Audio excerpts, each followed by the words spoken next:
So we are wondering whether the governor of this fine state, Joe Lombardo, will call out the Nevada National Guard to help with some of these protests that are coming up on Saturday. Our Steve Wolford joins us now, continuing our team coverage on this Thursday night. Steve, I know you spent the day with the Nevada National Guard asking about their readiness, but you've also been pressing the governor's office for answers too, to see if he will deploy the National Guard. Yeah, we've been trying for a couple of days, Dana, to kind of figure out, just get word from the governor's office to find out what they're doing. We finally heard back from them at about 2:30 this afternoon. In a one-sentence email, they said that they are monitoring the situation and they're in constant communication with Metro. I also spoke earlier today with Colonel John Krueger. He's one of the top Nevada National Guard officers in Carson City. He says at this point, his communications with the governor's office have been focusing on some other big priorities.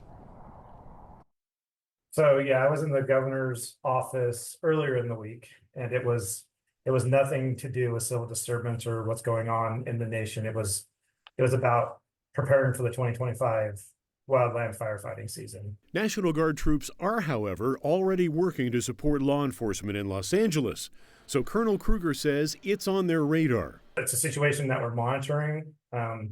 We're taking lessons learned from California. We're watching closely what's going on over there. But with our governor's background in law enforcement and in military, I can frankly say that the citizens of Nevada really have nothing to worry about at this point.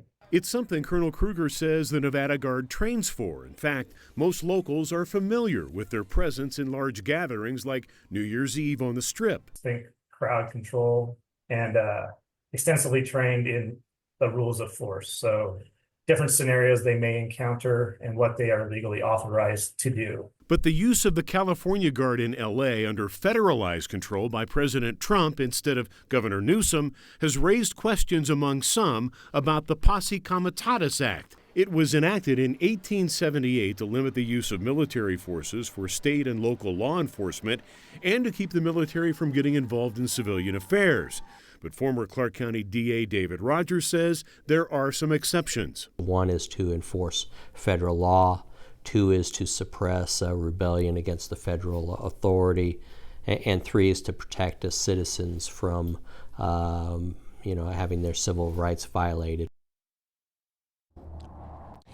Earlier today, Texas became the second state to mobilize the National Guard. Texas Governor Greg Abbott decided to mobilize 5,000 guardsmen ahead of Saturday's No Kings protest in Texas. As for ICE enforcement, which was the reason for last night's protest in Las Vegas, I received a statement from an ICE spokesperson a few hours ago. It says that ICE respects the right for peaceful protest, but ICE remains committed to immigration enforcement under federal law, adding ICE agents are on the streets daily to locate, arrest, and remove criminal alien offenders from neighborhoods. We will, of course, continue to follow these developments. If we get any other word from the governor's office that the National Guard here in Nevada will be mobilized, we'll be sure to let you know right away. So, reporting live from the National Guard Readiness Center, Steve Wolford, News 3. Dana, back to you.